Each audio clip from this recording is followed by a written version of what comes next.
Hello, welcome, good evening. My name's Aaron Bastani. This is, of course, Novara Live. Joining me tonight as my erstwhile co-host is Kieran Andrieu. Kieran, how are we? A lot going on. There's a lot going on today, Aaron. I'm fine. Let's see if we can make heads or tails of what's been going on. There is a lot going on. I mean, we say that every show, but this is a really big day in British politics. Coming up tonight, the government launches a new crime and policing bill, and a new report reveals that Israel is still detaining hundreds of Palestinian doctors. Stay tuned for all of that. First, though, and this is a major story, we'll be discussing Keir Starmer's huge increase to UK defence spending, as ever. And make sure to let us know what you think using the channels available to you. Those are, of course, YouTube using the super chat or the comment function, and over on Twitter using the hashtag Novara Live. The Labour government is very good at saying that there's no magic money tree. There just isn't a single pound to spare for hungry kids, for pensioners, for the sick and disabled, and for people who don't have a home of their own. Sorry, guys, you're on your own. And yet today, Prime Minister Keir Starmer had a dip down the back of the sofa and he came up with a bundle of cash. Starting today, I can announce this government will begin the biggest sustained increase in defence spending since the end of the Cold War. Yeah. We will deliver our commitment to spend 2.5% of GDP on defence, but we will bring it forward so we reach that level in 2027. And we will maintain that for the rest of this Parliament.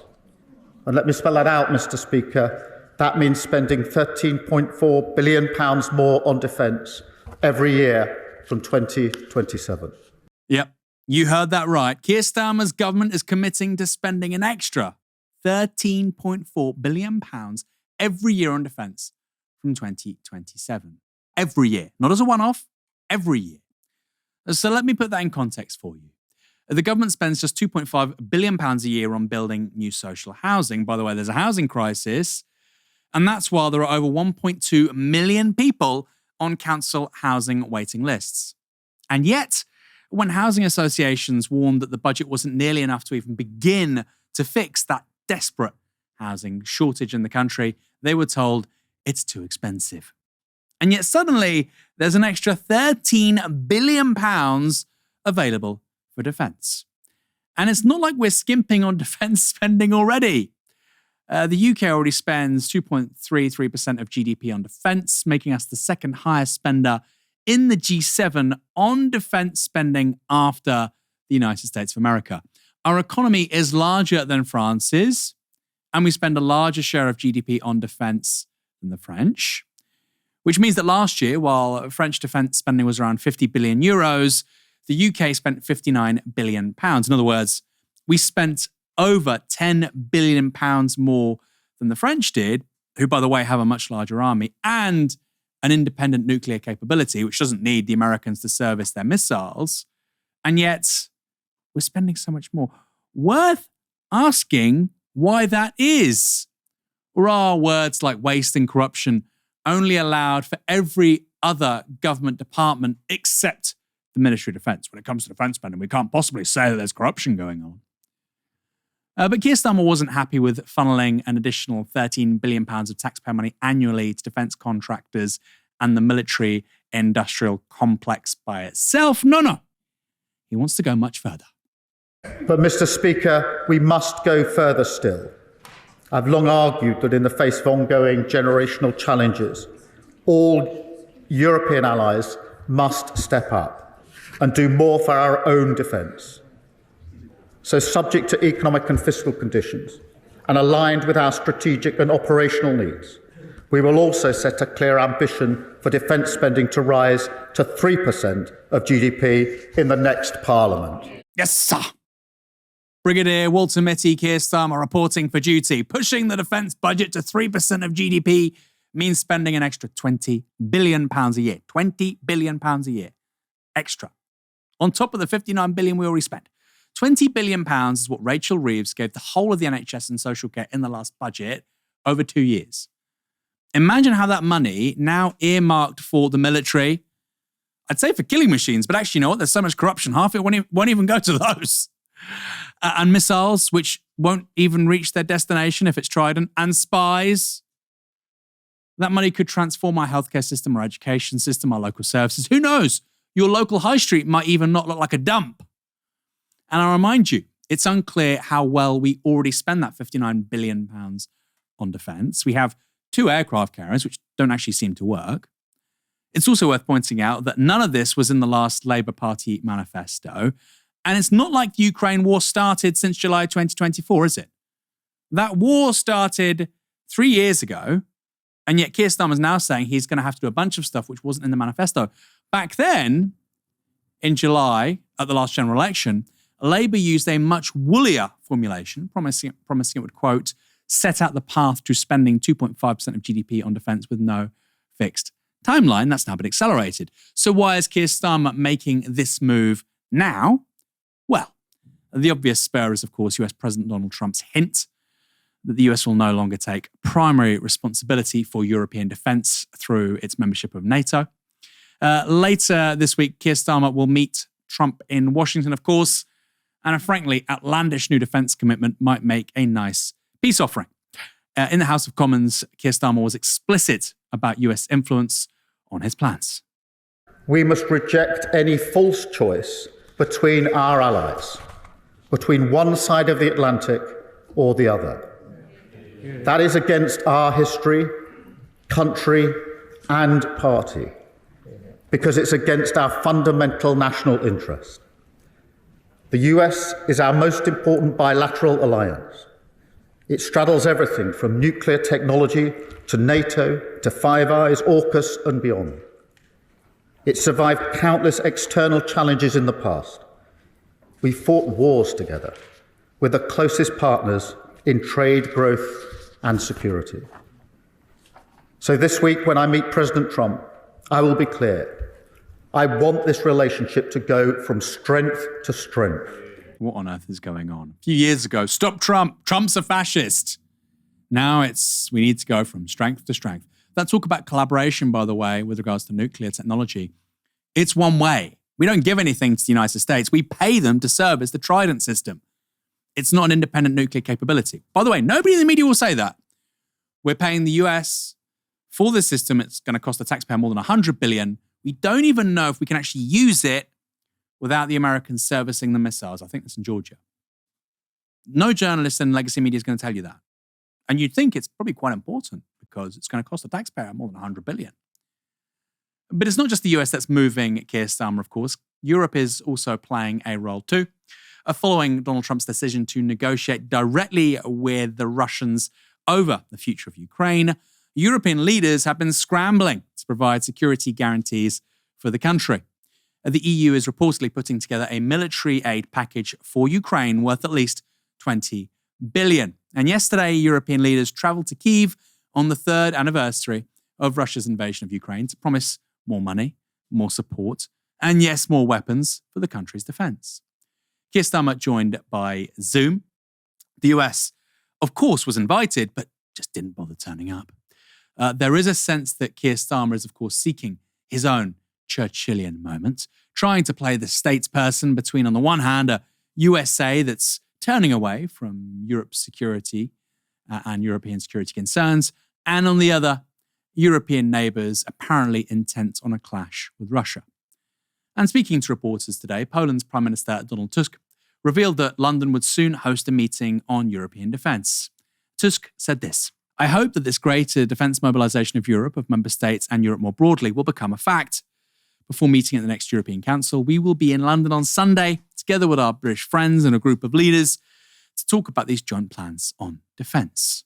Now, of course, it's important to repeat, nobody voted for any of this. Not for massive increases to British defence spending, not for greater involvement in the Ukraine war, and not for, potentially, and this is really important, British troops deployed in Ukraine. That is, of course, a move that Starmer pledged he was prepared to make last week. Kieran, I want to return to the thing I was talking about a few moments ago with relation to France. Britain already spends £10 billion more a year than the French. We have around 40,000 fewer service personnel. Why do I never hear that in the media? Why do I only ever hear we need to spend more when the facts are we spend more already than arguably actually Europe's best army and we get inferior outcomes? Why is this a set of facts that our audience, our listeners, our viewers are only probably going to hear on Novara Media when you'd think that the BBC, Sky, Channel 4 should maybe mention that? Yeah, I mean, that's an excellent question.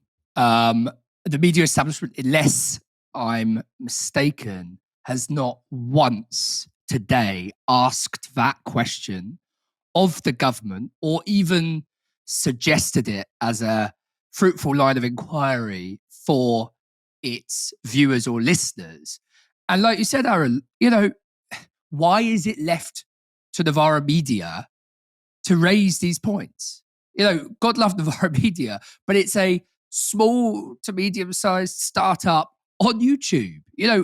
The legacy media in a properly functioning democracy would be doing this work along with us. And as it is, I haven't seen any evidence of any of it, right? I mean, we've just lived, just to sort of contour some of the points you've made, we've just lived through 2 decades in which defunding of public services was deemed absolutely essential to the management of the economy and to the functioning of politics in British society. Why is it, I don't understand, why is it that the military, that the defence establishment and those related economic spheres are deemed completely exempt from any of that scrutiny? I mean, why is it that a supposedly free media doesn't think that it's of relevance how that money is spent? So, where's the scrutiny on the spending? Why is it necessary in the first place? Is anybody daring to ask that question, or is it heresy or something among the media? Who are the private contractors who are going to be capturing millions, possibly billions of pounds, probably billions of pounds actually, from this? Who are they? And what are the mechanisms of accountability and transparency and, performance review that are going to be applied to them? These are all things that the taxpayers, who I repeat, have lived through 20 years, 15 years of being told there's no money, we have to cut everything from the NHS to adult social care to education, etc., etc. And now, as you say, Aaron, however many billions of quid behind the sofa overnight. Those are questions that are absolutely fundamental, and I think we all deserve the right to ask them. Why is the media so hopelessly captured by the military-industrial complex? I don't have the answer to that. Is it the deep state? I'm not typically deep state inclined or deep state coded. I'm not a deep state kind of person usually, but clearly there is a serious problem with institutional capture of a subservient client media when none of these questions are being asked on a day like today. I don't know, Aaron, do you have any answer for me? Put me out of my misery. What's the answer? I wish I did. I really wish I did. There was, of course, the government was talking about its £20 billion black hole. We have to increase taxes to pay for this black hole. We have to increase NI contributions for employers. We have to increase inheritance tax. We have to apply inheritance tax, rather, to agricultural land. By the way, I think that was probably justified. I think the threshold at which it kicks in isn't right, but I think you have to disincentivize people trying to do tax dodges through buying agricultural land. But regardless, they were saying we need to do this to make up for the black hole. They did all of that, right? The 20 billion black hole. Well, we're spending now 13 billion on defense. By the early 2030s, we're going to be spending more than 20 billion. So actually all of that was just to pay for this defense increase. So what happens to the black hole? Again, that's a question that you'd think the media might ask today, broadcast in particular. You'd think, right? The government for months talked about a black hole, just disappeared. Poof, went up in smoke. In specific reference to your question though, Kieran, I do think a big part of this is the deep state. Of course. We had the former Chief of the General Staff, Sir Richard Dannett, doing media rounds a couple of weekends ago saying that we need to spend 3.5% of GDP on defense for starters. You know, we were being primed for this eventuality. We were being primed. Psychological operations in action, right? If you don't think this is coordinated, well, I wish I was as naive as you. And I'm sure you aren't that naive because you're a Novara Media viewer, listener. You know how a lot of this stuff works, particularly on foreign policy and defense. I do think that actually, when it comes to a whole bunch of domestic policies, a lot is up for grabs, a lot is up for debate and influence by interest groups and by, politics. Brexit, for instance, an expression of, democratic will. We had an independence referendum for Scotland. Loads of stuff is up for grabs. Various policies are amenable to democratic influence. Defense and foreign policy, not so much. Starmer's defense plans are going to be very expensive. That's pretty obvious. And especially expensive for a cash-strapped country like ours. And we are indeed cash-strapped. In the House of Commons, Keir Starmer explained who would be paying for all of those new weapons. In the short term, it can only be funded through hard choices. And in this case, that means we will cut our spending on development assistance, moving from 0.5% of GNI today to 0.3% in 2027, fully funding our increased investment in defence. I want to be clear to the House. That is not an announcement I am happy to make. There's a pattern here, isn't there? Keir Starmer is never happy. I keep doing these things. I'm not happy. I'm miserable. The future of the UK economy is miserable, by the way. Him and Rachel Reeves almost talked this country into a recession. I'm not happy. I don't want to be popular. Guess what? You're an elected politician. You might want to be popular. You might want to do things that people actually like. You might want to do things that make people happy. Kind of what a democracy is, right? You'd think. The UK currently spends just 0.5% of GDP on foreign aid. That will now be reduced to 0.3%. The UN target for foreign aid, which the UK is signed up to, is of course 0.7% of GDP. So much for that. But according to the IFS, even the proposed cut won't be nearly enough to fund the new defence plans.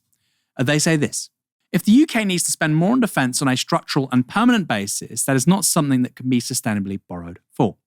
The Prime Minister has recognised this and has signalled that higher defence spending will be offset, at least in the short term, by lower spending on overseas aid.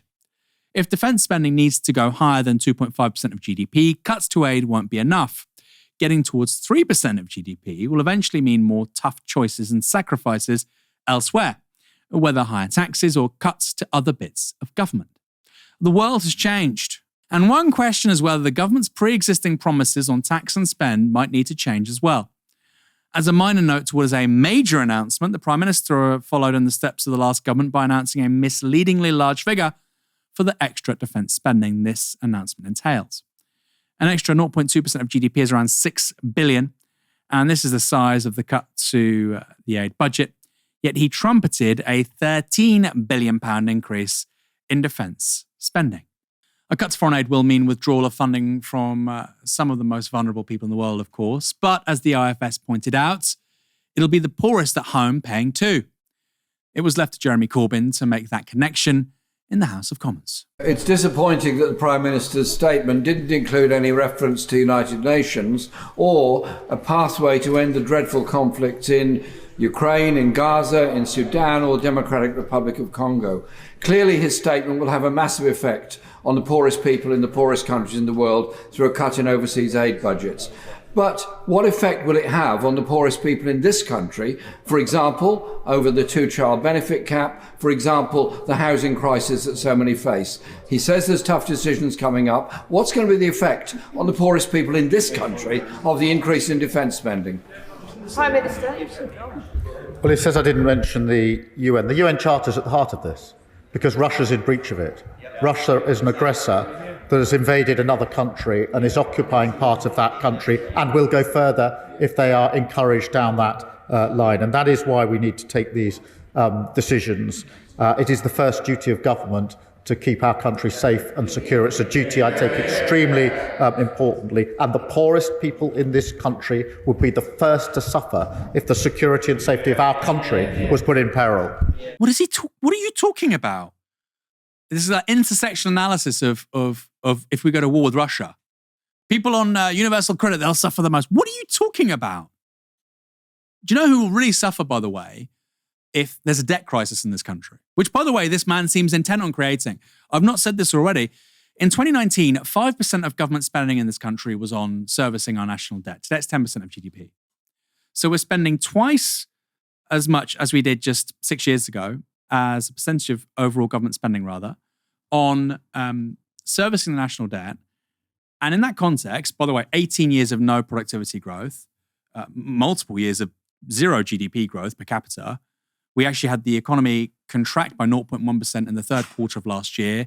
It increased by 0.1% in the final quarter of last year. So it's going nowhere. Of course, the number of people in this country gets bigger. So on a per capita basis, actually, the economy is shrinking. We're getting poorer. So no productivity growth, per capita getting poorer. Servicing our national debt's costing more. And you want to increase defense spending over the next 10 years, by the way, by 20 billion, basically. That will lead to a debt crisis eventually, okay? Spending more when your productivity isn't growing, there's a problem there. And the people that will suffer the most, of course, from a debt crisis will be the poorest, because you'll have to cut NHS spending. You'll have to cut welfare spending, pensions, right, if there's a debt crisis.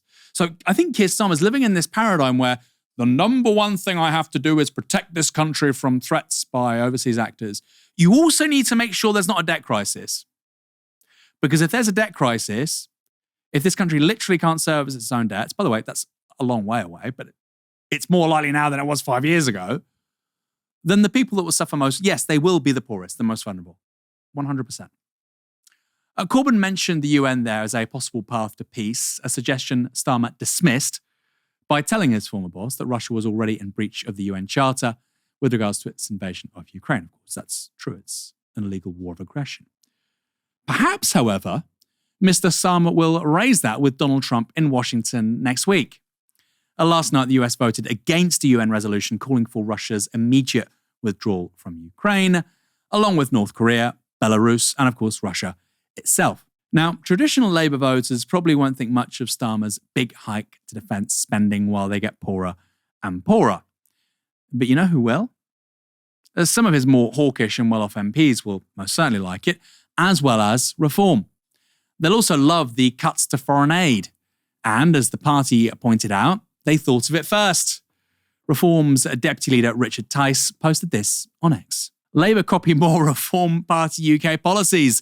We said increase defence spend to 3% in 6 years. We said slash foreign aid budget. Starmer agrees with reform. We are the real opposition. Kieran, extraordinary, but I think he's got a point, hasn't he? Reform have only got 5 MPs, but they are getting win after win. It's almost like they're in coalition with Labour. The wins are so big right now.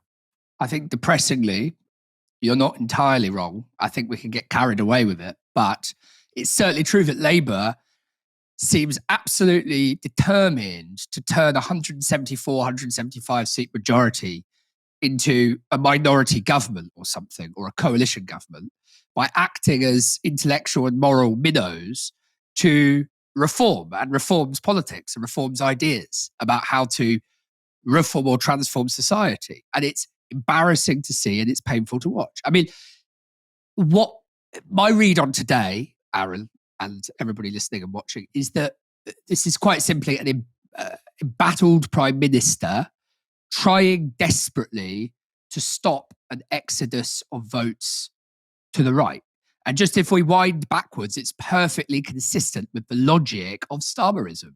You know, Starmer, as I've said before on the show, has never had a coherent set of economic policies, has never had a coherent economic vision beyond satisfying big business and the market. That's my only read on his economic vision, or the only kind of golden thread tying it together. And because he's failed to build any kind of economic vision, he's failed to build a robust electoral coalition. It's like jelly at any given time. And as a result of that, whenever he's needed or tried to gain popularity, it seems to me what he does is he resorts to social conservatism, mood music or more substantive, and a kind of cultural politics or culture wars, more accurately put, I think. But certainly a reference to the cultural sphere rather than the economic sphere. That obviously plays directly into reform's hands. Samuel Johnson said, patriotism is the last refuge of the scoundrel. I actually disagree. I think it's probably higher up the pecking order. I think warmongering and militarism tend to be the last refuges of the scoundrel in British politics because they cost money, whereas patriotism is often rhetorical. It costs nothing. And what Starmer is trying to do with his military fatigues, his Churchillian press conferences, his appearances out in the field and so on, and of course the announcement today, the fundamental monetary or financial announcement today, what he's trying to do is take refuge against the threat of reform using what he thinks is his most bankable method, i.e. military spending, militarism, jingoistic symbolism, iconography, all the rest of it. He's probably got his minnows in his ear reminding him that in 82, Thatcher was behind in the polls, and in 83, she won the Falklands and won a massive landslide election. But there are very serious differences with that, not to mention structural differences. Britain is a different place, but also very specific differences. I won't go into them at length, but for one thing, going to war with Argentina for the Falklands aligned with the Conservative Party base, increasing military spending at the expense of an aid budget does not align naturally with a Labour Party base. That's just one of many reasons. But yeah, it's desperate scenes. Yeah, I agree with much of that. I'd also say that Argentina ultimately played to Britain's long-term military strengths, which of course is the Navy. The Royal Navy is much weaker today than it was in the early 1980s, but the UK has always been a naval superpower, or more recently, a naval great power. Britain has never really excelled at land-based war. I mean, it had a policy in the 19th century of staying out of European land wars because real time suck and resource suck. Let's just stick at our comparative advantage, which is the Navy. And of course, that changes with the First World War, which was extraordinarily expensive and cost hundreds of thousands of lives. So I think this is really important to say, actually. British military doctrine has never emphasized, without the involvement of the United States, Britain being a great power on the continent of Europe with a land army. That's literally never been UK military doctrine, ever. Ever. You had it with NATO and, of course, as a junior partner to the US. But the idea of the UK being one of the leading, or if not the leading, by the way, in terms of spending, it would be the leading power, preparing for a European land war. This didn't happen. In the 19th century, people would go, well, thank God we've got the English Channel. We don't have to do that. Keir Starmer's saying, I can't wait to do it. Bring it on. Does that make sense to you? It doesn't make it to me. Prime Minister Keir Starmer has pledged an extra £13.5 billion to the country's annual defence budget. That is a ton of cash. And the reason for the uplift? Putin and his invasion of Ukraine, and a war that's been going on for 3 years. At a press conference announcing the new spending, Starmer turned poetic. Good evening. I was a young man when the Berlin Wall came down. I remember it vividly. It felt as if we were casting off the shackles of history, a continent united by freedom and democracy. If you'd told me then that in my lifetime we would see Russian tanks rolling into European cities again, I would not have believed you. Yet here we are, in a world where everything has changed. Because 3 years ago in Ukraine, that is exactly what happened. Just reflect on that for a second. I think it's worth it. Just imagine you're walking to work, taking your kids to school. Just another February morning like any other.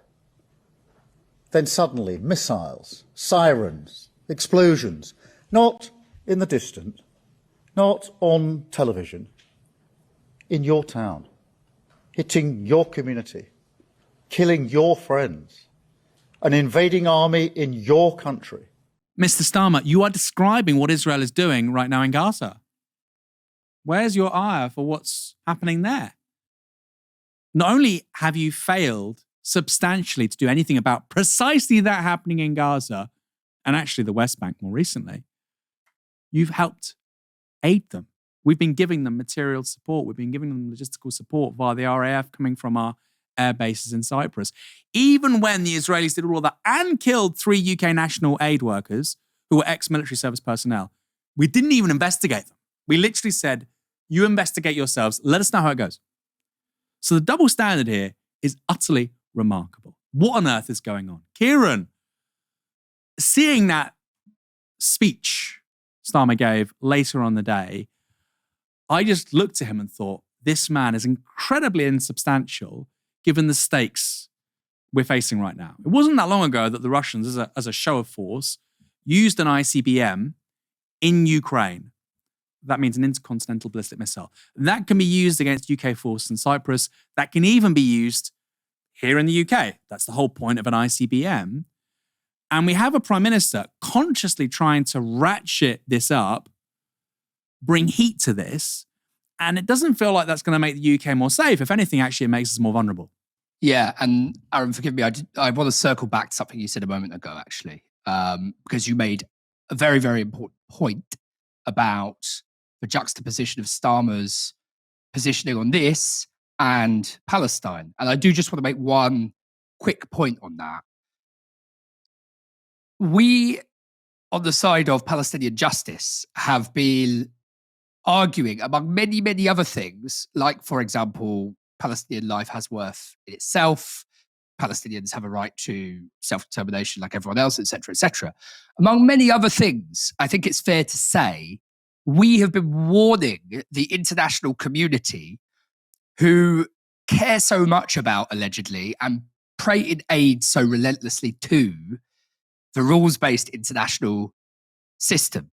And one of our warnings in all of this was, if you allow Gaza to be annihilated, as you are currently doing, not just allow, actually, that's mealy-mouthed language from me, not just allow, if you continue to fund, if you continue to aid and abet, and if you continue to profit off the genocide in Gaza and the destruction of the Gazan people and by extension the Palestinian people, then nobody will ever take you seriously again when you want them to on questions of international law and the rules-based international order.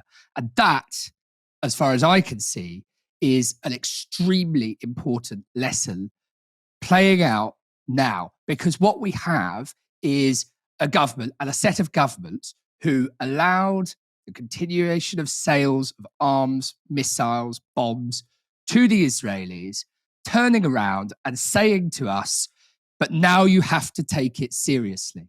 Now you have to give us your backing, give us a blank check, and support anything we decide is in your best interest and to keep you safe. Why? Because Putin has violated the international rules-based order. Well, hello. Netanyahu has been doing that for a very, very long time. And I like to be consistent. It's serious when anybody does it. And that, I think, Aaron, is what distinguishes us from them, is that we don't deploy these things cynically and strategically when it suits us. We're consistent with it. Breaking of international law is breaking of international law. It's not only the breaking of international law when our allies do it or our enemies do it. It's consistent. And that, I think, we said all along, you'll live to rue the day. And this is, I think, it throws in stark relief what a terrible decision it is to only apply this kind of thing inconsistently. I mean, I should say, in the last general election, I voted for the Greens. I have a perfectly nice person who's a Labour MP in my constituency. there's much worse. But I voted for the Greens. And the deal breaker for me was that I genuinely thought Keir Starmer could lead this country into another insane war. I genuinely thought that. And I find it remarkable that he's talking about the UN and Russia waging an illegal war of aggression, which they are. And yet he takes advice on a regular basis from a man, Tony Blair, who did precisely the same thing. Moreover, his staff, many of the top people now increasingly within the Labour Party, from the ambassador to the United States, Peter Mandelson, to Jonathan Powell, Blair's former chief of staff, are ensconced within the Starmer project. So people that were key to that decision to wage an illegal war of aggression in Iraq and are part of an administration which says that Russia was doing the same thing and that's why we need to spend an extra £13 billion a year on defence. Does it make any sense to you? It doesn't make any sense to me whatsoever. Let's see your super chats. Caprice de Dieu with £4.99. What's the point of all this if a dude with a drone and a bottle of bleach can have a bigger impact than a tank? So you're basically talking about the declining cost of entry to produce quite serious weapons. For instance, the Houthis using medium-range missiles or drones. Really good point. We have 2 aircraft carriers, both of which don't seem to work. We barely use them, which cost the best part of £10 billion. And what's clear is actually aircraft carriers in an era of UAVs and drones probably don't really make much sense, actually. The return on investment, probably quite low, probably negative, in fact. But rather than have those kinds of conversations, I guess we're just going to build more of them, right? Apparently 2 aircraft carriers which don't work, that's not enough. We need another one. And by the way, we're being told that the main threat to the UK now is a land war in Europe. Why do we have 2 aircraft carriers at all? That was about projecting power into the Pacific. Was that about defending Britain? Or maybe it was, but now that's just magically changed overnight. It's no longer about protecting Britain, sending people to the Pacific. Now it's about Europe. Okay, what's it going to be next week? The Arctic Circle? Are we going to have to buy icebreakers? It's a serious question. Keep your super chats coming. Keep your comments coming. Of course, over on X. I love to read them out. Maybe we can get some comments up as well, which aren't from people using super chat. Important to say, this channel, Novara Media more generally, only exists thanks to our supporters. We think it's critical to build a different kind of media if we want a different kind of politics. You've seen today on show, not just from Keir Starmer and the government, but also from a very supine media, that we need to do things differently in this country. If you agree, help us build a new media for a different politics. Go to novaramedia.com/support. The link is in the description below. Nobody else is going to do this for us. Nobody else is going to say, hey, why spend an extra $13 billion on defense when we already spend $10 billion more than the French and their army is probably better?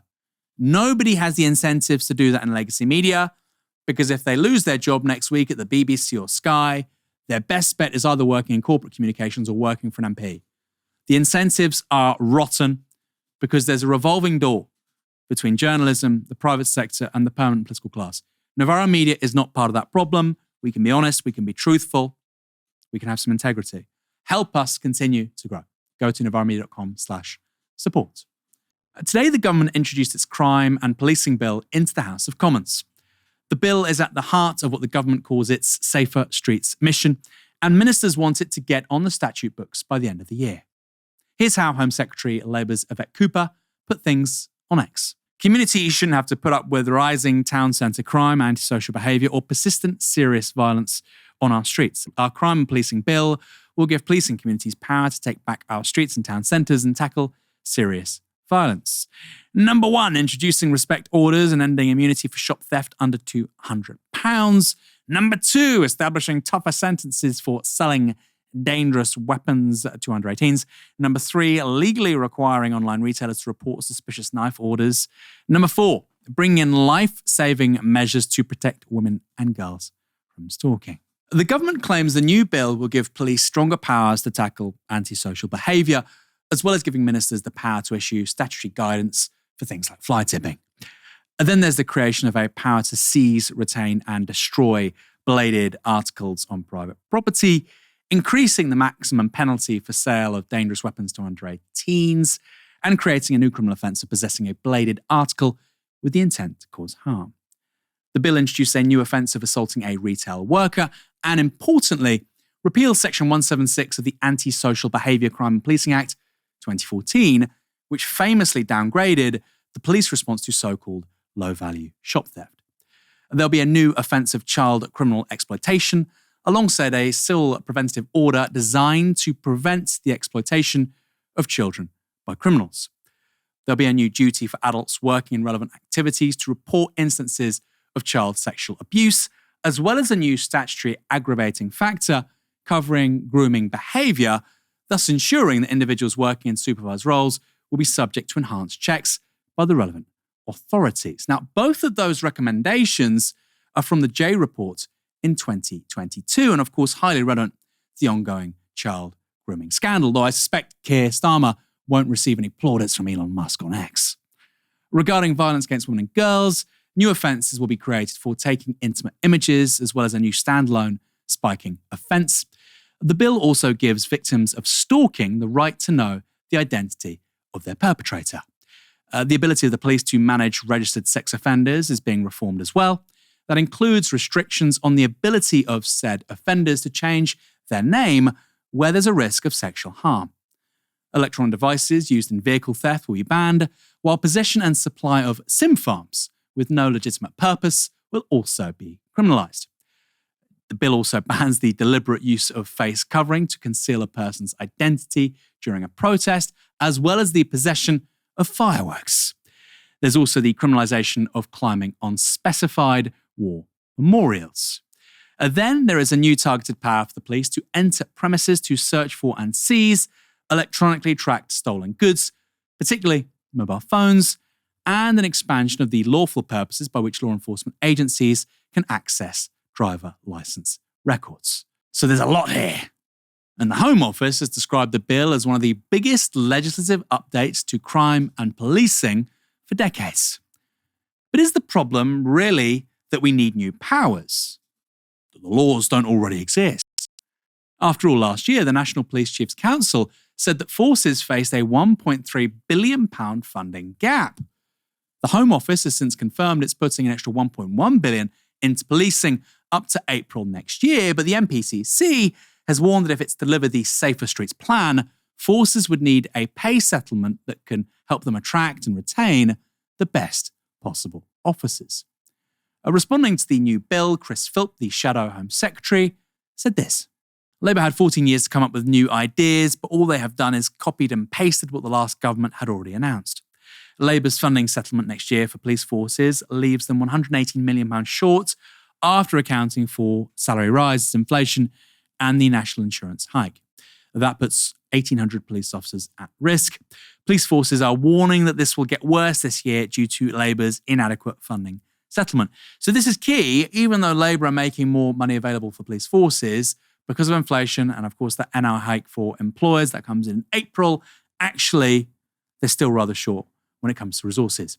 Here's Home Secretary Yvette Cooper appearing on BBC Radio 4's Today programme earlier today. The work that we are doing, there are some of the measures that we think also by taking early prevention action actually can help prevent crimes escalating and can prevent prison sentences. There are others where there will be stronger areas around the community measures, for example, tagging or curfews and those sorts of powers. But overall, but there are some do measures, you think you're right, prison places will go up as a result of these additional offences, especially in things like stalking, areas that you feel very passionately about? And there are some measures where we are explicitly increasing sentencing powers, for example, for child grooming, where we are increasing the sentencing. So we will have more prisoners as a result of this? You're right that there are some measures which, undoubtedly, look, people need to face prison for the most serious crimes, but we also need to take the early prevention action.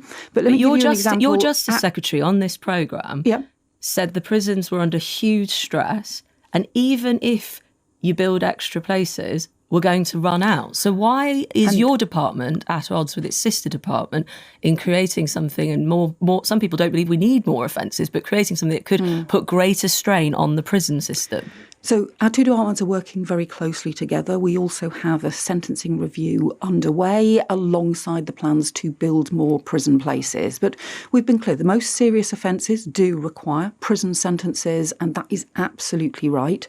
There are other areas where we need stronger community sentences in place, and further areas still where we need to step in early. Kieran, this gets to the heart of the matter, doesn't it, with regards to prison places, because it's all well and good creating new offences. But if you don't have the police officers to actually arrest people, if you don't have the prison places, rather, to put them, then what's the point? And I suppose there's also the counter-argument that lots of this stuff is already on the statute books. So why do we need more laws? The problem is enforcement, not the actual law itself.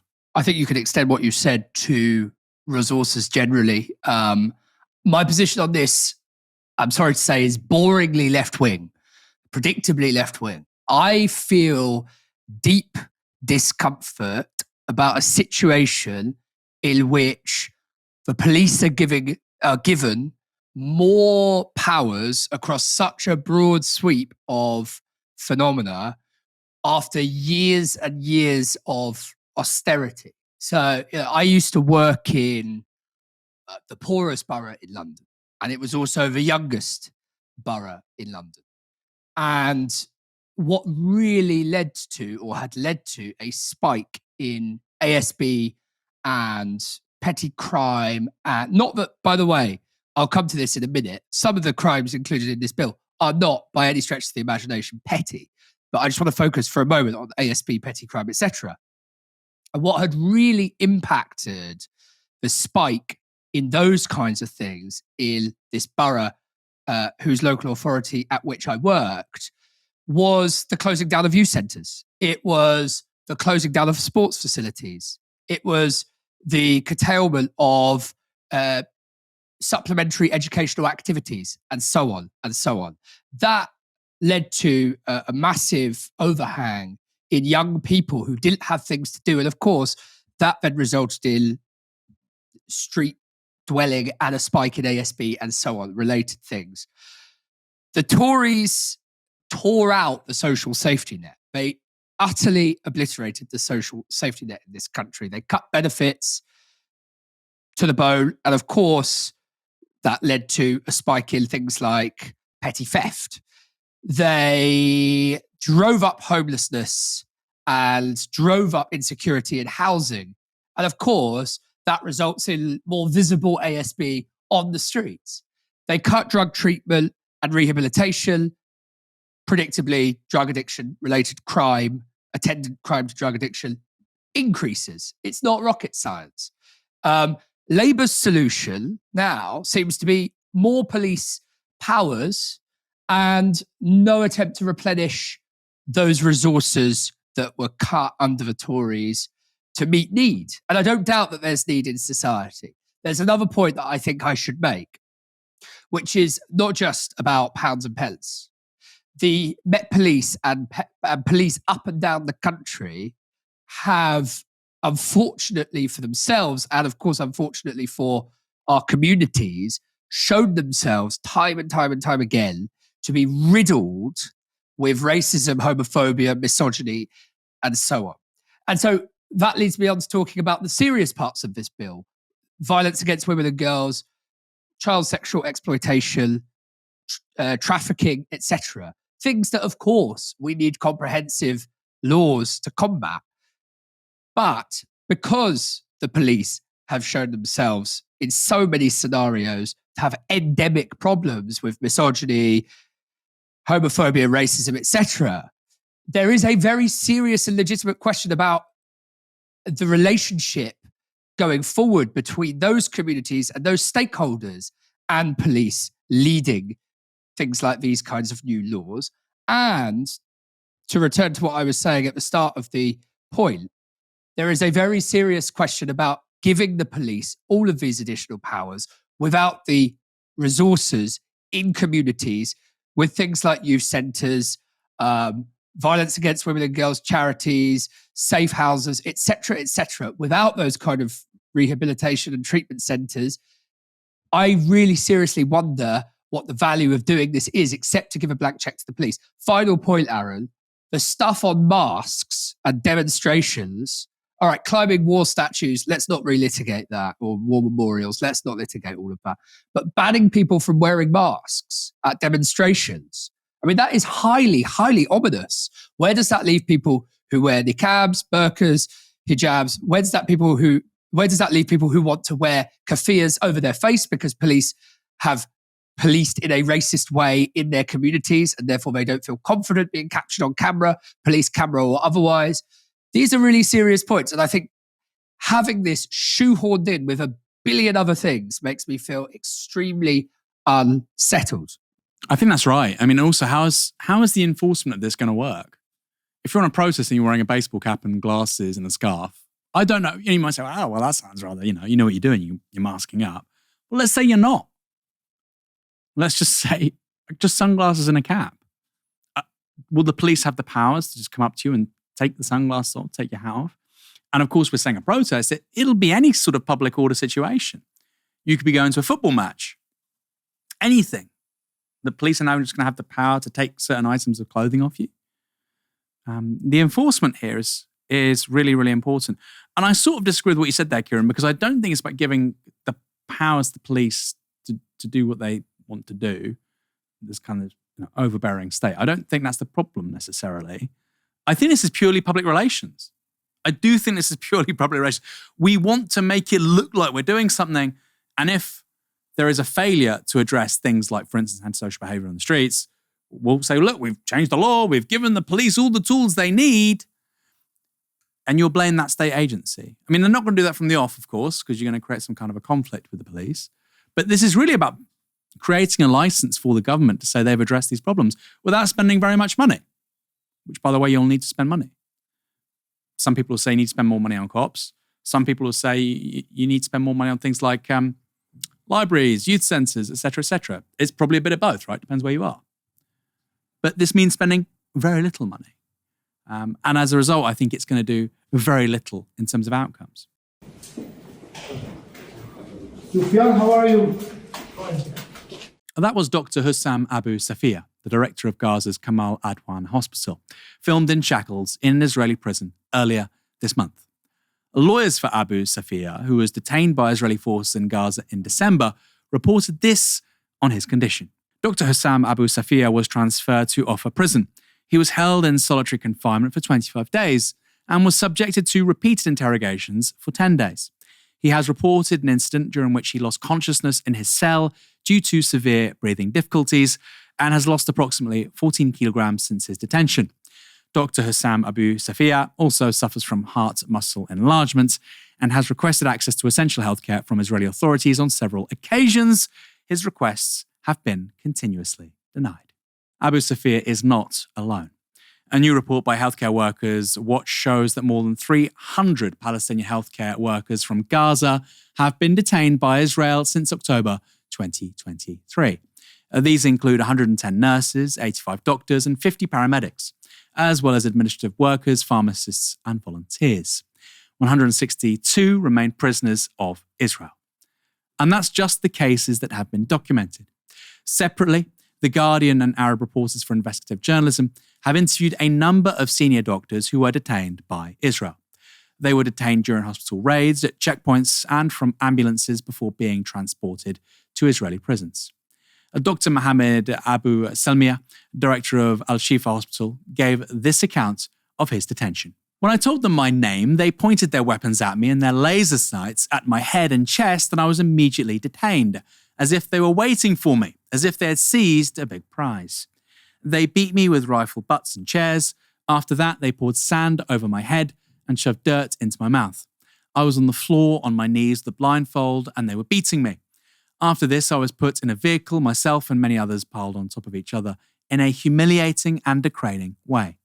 Everyone was screaming. Everyone was crying out. We don't know where we're going. The beating was constant. Abu Selmiya went on to say this about his detention. Frankly, no matter how much I talk about what I experienced in detention, it is only a fraction of what truly happened. I'm talking about clubbing, being beaten with rifle butts, and being attacked by dogs.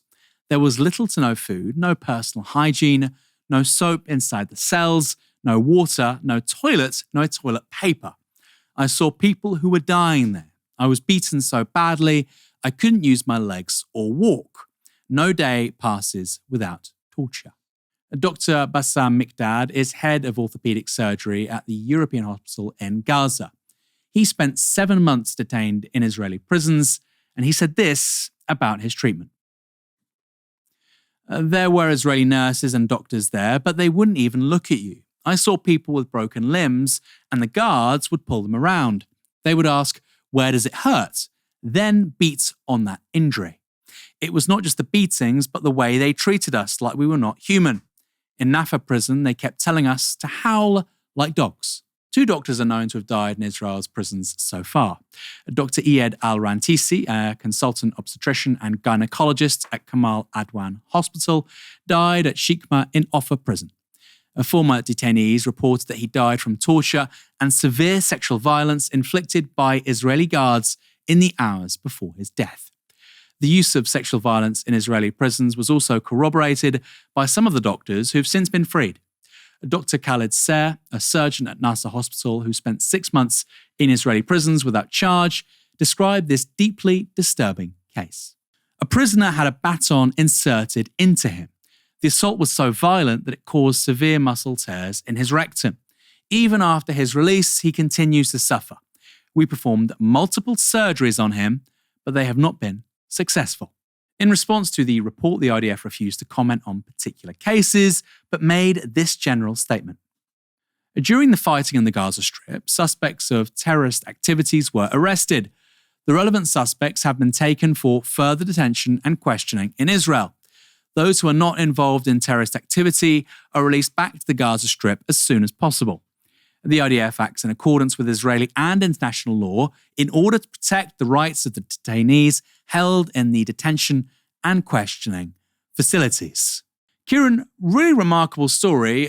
Obviously, it's particularly extraordinary because of the nature of the people at the receiving end of this kind of brutality.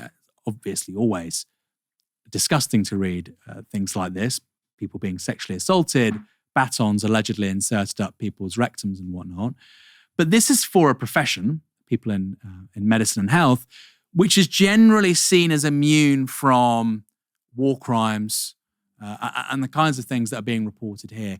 Why hasn't there been more of a response from the likes of the UK and the United States, given that this is generally speaking an industry which is considered beyond the pale? Well, I think depressingly the simple answer is that Israel is above the law in what it does. That's the simple answer. I can't think of anything else to explain it. Israel is above the law so long as it has the United States underwriting it in anything, virtually anything, that it does. Doctors are fair game. Journalists are fair game. And look, let's not forget that while Gaza was being bombed to smithereens, you had the world's leading international organizations, World Health Organization, everything up to the UN and the ICC, saying that very serious war crimes were being committed, possibly and plausibly in the context of genocide. And yet, here we are. Israel just issues bullshit statement after bullshit statement, laughing at everybody who reads it. Will you comply with international law? I mean, you could hear the laughter all the way from Tel Aviv. And doctors, it makes sense that they're going to target doctors. Why? Because doctors try to save lives. They don't want Palestinian life to continue. The people perpetrating these kinds of monstrosities and obscenities, the like of which most people cannot even begin to imagine, let alone realize or conduct in their own lives. Those are the kinds of people, doctors, etc. They're trying to continue, underwrite, protect Palestinian life. So it makes perfect logical sense to me that the colonizer and the genocide purveyor would be taking out things like doctors, teachers, etc. And I just want to say one final thing, which is that my own brother has spent the majority of his life, he's Palestinian, has spent the majority of his life in and out of Israeli prisons. He first went to an Israeli prison when he was 12 years old, and he's now 33. And for most of that time, he's been inside Israeli prisons, sometimes out, sometimes allowed out, then taken back in for some spurious or arbitrary charge. And when the doctor, in the testimony that you read out there, Aaron, said, even if I talked for however many, whatever it was, days or weeks, I could not begin to describe 1/10 of what they've done to me. I'm really sorry to say that I recognize that in what my own brother has said to my family members. And he went in when he was 12, so you can only imagine. What else is there to say? You run out of negative superlatives with a country like Israel, and at this point in time. I think I'll leave it there, but yeah. That's really powerful, Kieran, and thanks for being so upfront about what's happening with your brother. Really sad story. And I think you're right. The reason why doctors, nurses, paramedics are seen as legitimate targets is the same reason that 80% of rubbish collection trucks have been destroyed. This is critical infrastructure for the survival of a society, the survival of a people. If you don't have access to basic sanitation, if you don't have access to basic education, of course, basically all the universities in Gaza have been blitzed. If you don't have access to healthcare, if your medical personnel are either injured, locked up, or too intimidated to do such important work that they leave the country, and of course, this is a very lucrative white-collar profession elsewhere, makes sense. If you don't want to live like this anymore, you get out as quickly as possible. That is how you kill a people. And if you look at the UN definition on genocide, it's precisely what's happening. And I think you're right, Kieran. They do this because they can. They do this because they can get away with it and there'll be no consequences. Despite Keir Starmer's words about Ukraine, the exact same thing is happening in Gaza. Actually, I'll be quite frank, much worse, significantly worse. And that double standard at the heart of our political life in this country has never been more marked. French President Emmanuel Macron has visited US President Donald Trump. He was in Washington to make Europe's case for continued military and financial support to Ukraine. Now, we don't know how successful that visit was, but we do know some of the footage is pretty funny. First, there was this diplomatic bust-up. I support the idea to have Ukraine first being compensated because they are the one to have lose a lot of their fellow citizens and being destroyed by these attacks. Second, all of those who paid for could be compensated, but not by Ukraine, by Russia, because they were the one to aggress.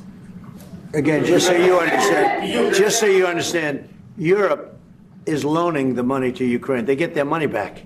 No, in fact, to be frank, we paid 60% of the total effort, and it was through, like the US, loans, guarantee, grants, and we provided real money, to be clear. Okay. We have 230 billion frozen assets in Europe, Russian assets, but this is not as a collateral of a loan because this is not our belonging. So they are frozen. If at the end of the day, in the negotiation we will have with Russia, they're ready to give it to us, super. It will be loan at the end of the day, and Russia will have paid for that. If you believe that, it's okay with me. But they get their money back, we don't, and now we do. But, that's only fair. I mean, you have to give credit to Macron. He's next to Trump and he's standing up to him. It's very easy. You are at the heart of the empire. You're in the White House. You're with the world's most powerful elected politician. It's very easy to be supine and actually not speak your mind. He corrected him. And I have to say, I don't say many positive things about world leaders, particularly in the West, particularly Macron. But there's something admirable there. Then there was this epic alpha power struggle over kneecaps. That wasn't exactly what we agreed to. That is the most beautiful language. I have no idea what he's saying, but that is the most elegant, beautiful language. Go ahead, please. I kind of feel, Kieran, like they're kindred spirits in a way. They probably balance one another quite well. Trump is a kind of a megalomaniac, but also at times funny character. Macron's quite serious, but I think is also intelligent. He knows that he's the, by far, inferior party in this meeting, in this relationship. What did you make of the body language there in that second video? I mean, I'm loath to admit it, but I do agree with you. I think, look, I'm, as well as being half Palestinian, I'm also half French. I can't stand Macron. He's been a disaster for France in so many ways, in my opinion. But decontextualized, removing everything else from the situation, I think you do have to give him credit for that. And you kind of have to, partly because the contrast with Keir Starmer is so stark. I mean, it is nice to see a world leader of a comparatively small power basically just saying what they think in front of Donald Trump. And let's not overdo it. I'm not saying, Macron, I've changed my mind about Macron. He's a great guy. Maybe his politics make sense, etc., etc. All of that's nonsense. But just, decontextualize for everything, just in terms of what it is, i.e. a world leader saying what they think in front of cameras and next to the president and clearly kind of sparring with them a little bit in the process, it's quite a refreshing thing to see. What else is there to say about it? I mean, I think it's of a piece with French-American relations over the past 20, 25 years. It's not entirely incongruous with Franco-American relations. I'm thinking particularly of the war in Iraq.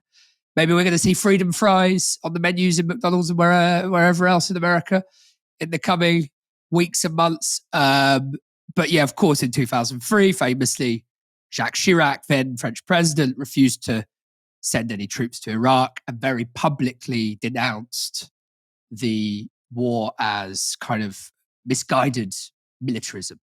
Whereas, of course, British Prime Minister very closely aligned himself and his government with George W. Bush Jr.'s America. And I think that leaves a very sour taste. And I think if anybody does get any kind of thing from watching that clip, it's probably partly a hangover of that servility on the part of the British.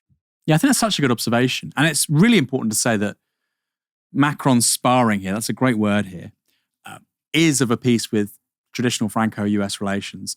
Of course, you had Chirac, like you say, with the Iraq War, stood up to the Americans. Going further back, you also have de Gaulle. There was a run on the dollar, and de Gaulle is sending ships across the Atlantic to get France's gold from the Americans. We want our gold. Because at that point, of course, the dollar was linked to the gold standard. So if you held dollars, you could give the dollars back to the Federal Reserve and you'd get gold in return. And the French did that, and they asked for so much gold back. The Americans were like, we can't really do the gold standard thing anymore. So there is definitely a tradition of the French standing up to the Americans in a way that none of the other Europeans do, but particularly the UK. And I think that's a really important observation because Britain, like France, is a medium power, but is a particular kind of medium power. It's not like South Korea or Taiwan, you could say, is a medium power, maybe. It's a medium power that's a former great power. And unlike Germany and Japan, wasn't vanquished during the Second World War. Actually, Britain, in a way, is quite unique in so much as it was victorious. And yet, compared to the French, in our relations to the United States, we are utterly supine. Utterly supine. Can you imagine Keir Starmer doing something like that? Actually, you're wrong. Here's why. That's not quite true. Basically calling the guy out in the White House. Can you imagine Starmer doing that? Of course he wouldn't. He'd be having a panic. It's like, oh my God. Maybe he'll tweet something. I might lose a few percentage points in the polls. I think it says a lot about the caliber of our people. We aren't sending our best. Kieran, that's all for tonight. Thanks for joining me. Thanks, Aaron. I just want to say one thing, because I didn't get to say it before. We were covering serious topics. It didn't seem appropriate. You have been hitting all your KPIs and you're unwell and it's your birthday. It's been a bravura performance. So thanks for having me. That's really kind. I'll make sure to clip that up and send it to Gary, my line manager, just in case. And of course, thanks to everyone watching this evening and tuning in. Been a really great show, some really important stories. Come back tomorrow for another live show at 6 p.m. Until then, you've been watching Novara Media. Good night.